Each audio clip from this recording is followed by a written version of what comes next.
Hello and welcome back to my channel. We're doing something a little bit different today. It's not fully a doll customization because I'm going to be making something from scratch. So basically what happened was I went to this event and I met this artist there. Their name was Cat Teeth.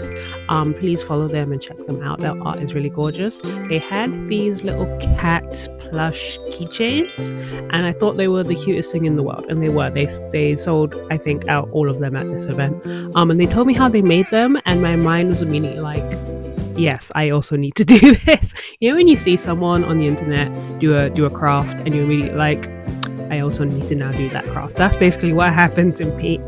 I also kind of wanted to try this out just because I've been like, I don't necessarily want to make my own BJDs or my own dolls, but I do like the idea of being able to customize something without having to like get a base for it. Like if I make my own face sculpts for something, then I can make my own like little plush keychains and stuff. And I've always thought about how I do that because like air dry clay could be work, but it's a bit too brittle, and then polymer clay is just kind of expensive.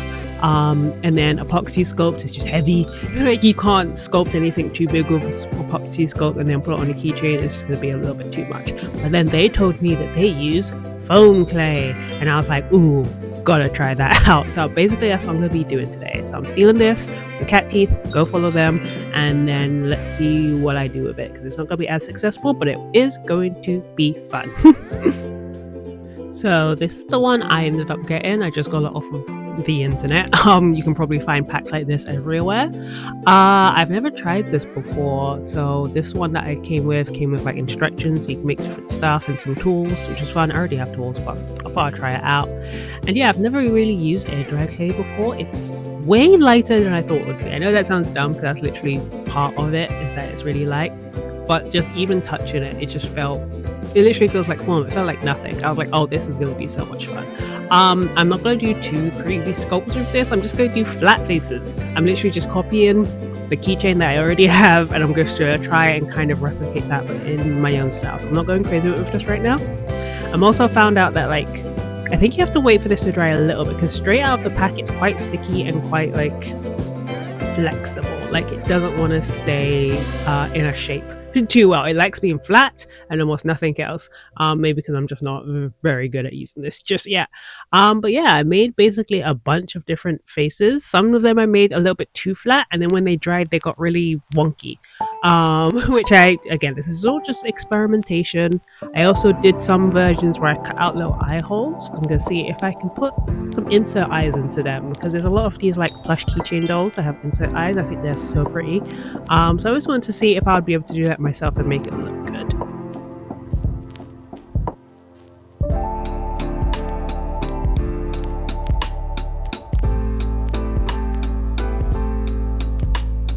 So to do the faces, I'm just using my like cheap acrylic markers that I've had for years. They're not very good. I bought them years ago and they still work, so I just keep still using them. They kind of, you have to really shake them up and like pump them a lot to get the paint to mix properly inside of it. And then once that's mixed, then it will like go down. They're also kind of translucent, so you can't like layer on top of each other very well like you can with like a what's the fancy one that everyone gets? You know, the fancy one that everybody gets. The expensive one. That was too expensive to me, so I got this cheap one. And you know, sometimes you get what you pay for. Does it work? Yes. Does it work well?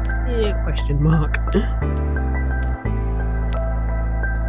Because I'm also experimenting with this whole thing. Some of them I did also just use straight up acrylic paint, just because it's easier to do big, flat colors with acrylic paint. So a lot of these, if I'm just doing a full color with acrylic paint, big sections, again I just use acrylic paint. It's easy that way. Also, the markers don't show up on things that aren't white very well, so you see me, I'm using black on top of this purple because the black does show up on purple pretty well. But if I try to use like my blue or my yellow on top of this purple, it goes translucent almost immediately. It's really bad. That's why I use the acrylic paint. So in order to try and get these to sit a little bit more flat, I decided to get my hairdryer, because they're just foam, and I've used like foam sheets before to make, you know, cosplays and things. And so I used my hairdryer to try and get it hot and then flatten it out a bit. I probably should have done this before I painted on them. I don't know why I did it afterwards. That was kind of silly of me. But yeah, it kind of works. It would have worked better if I flattened it and then like put some heavy on top of it to make it super flat. But this is the way I did it for some reason. I don't know. I don't know what I'm doing. This is all experimentation. That's the fun of crafting sometimes. Just doing things for fun and seeing what happens. So to seal these, I've decided to use UV resin just because I have UV resin and I use it a lot to seal stuff like anytime I make jewelry or shrink plastic or anything. I usually use UV resin to cure it. Not to cure it, to resin it. I don't know what I'm trying to say, but I like the way UV resin cures. I like that it looks shiny in the end. I like that it's transparent, and I like it's more durable as well. It just feels a little bit more secure, especially if I want people on the bags so it doesn't get damaged or anything. I just think that's gonna work out better for me. So before I show you how I finished off those ones, I actually finished that whole set, and then I decided to make some more because I bought some more acrylic markers because I really want some nice acrylic thick juicy markers that will work well. So I bought some more markers, and then I decided to make some more faces to see how they work out. These ones were recommended by a different artist I follow. I can't remember which one. They're really cheap. I need to stop doing that. But again, this artist seems to like these markers even though they're cheap. So I decided to just get them. They're not the best. They have really good pigmentation and a lot of like juicy color in them. But on this material, I think because it's non-porous, the paint just kept cracking. It was really bad, especially when there was like a big section of it. So like, as you can see, I used the pen to kind of go over the whole face just to see how the translucency would be. And it just kept cracking and cracking and cracking. It did not like it at all. I have used these pens again on other projects. They work better. Yeah, again, I think it works better on things that are a little bit porous. So anything that's more like a wood texture. What was the other thing I used on? I think I used it like in my junk journal book as well. So anything that's paper, basically it works really well. But I think on this like very like plasticky surface, gets like on top of the acrylic, it just kept cracking. I think I had nowhere to absorb into. So when it dried, it just kind of split apart. And there was nothing I could do to help it. It just kept doing it. I kept trying to force it to work. Again, it's experimentation, so we're just seeing the limitations of these markers. And in the end, I think for some of them, I did just go over them with my acrylic paint and a paintbrush, which was fine because I refused to throw these away. I hate waste. If I've already worked on a thing, I don't want to throw it away. So I still ended up using all of these faces and tried to save them as much as I could.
By the way, I absolutely love the fact that it says quality materials on the packaging when it keeps cracking like this. For professionals and students apparently. Again, would I recommend? Not for this specifically, maybe for a different project, because again, they were pretty cheap and they're good, but quality for this? Nah mate, nah. I mean, do The proper ones, what are they called again? Poscas, that's the name of them, Poscas. Do Poscas crack like this? Again, I've never actually owned a Posca because they're too expensive. Actually, tell a lie, I bought one white Posca one time and exploded after like my third use. So I never bought a Posca again because it was so expensive. Do Poscas crack like this on certain materials? I don't know. I really don't know. So I'm just gonna keep experimenting with different cheap alternatives and then maybe cave and buy a Posca eventually. Who knows? I don't want to though.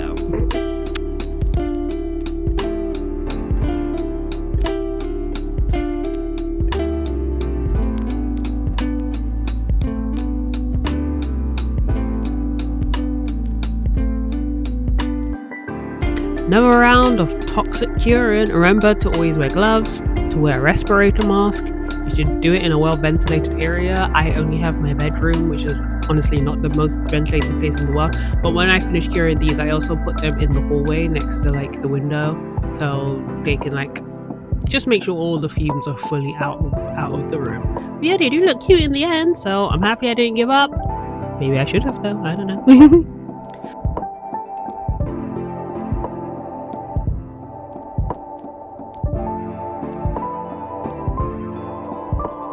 So this is another reason I really wanted to get into making these plush keychains. I have so much fabric. So much fabric, and not even like big swabs of fabric. I have so much scrap bits of fabric. Because I do doll customizing, I find it very hard to throw any bits of fabric away because I'm always like, I can use this for something. Even if it's like a small scrap of fabric, you can usually still make like a t-shirt out of it for a doll. So I don't throw anything away. So I have so much stuff that I could use to make things. So this is me just trying to get all my lacy bits, all my badges and pins and buttons and beads, and I'm just kind of throwing everything about and I'm kind of experimenting and seeing what goes with what. I have no plans, zero plans, but I'm just sticking things together, sewing things on and seeing what happens.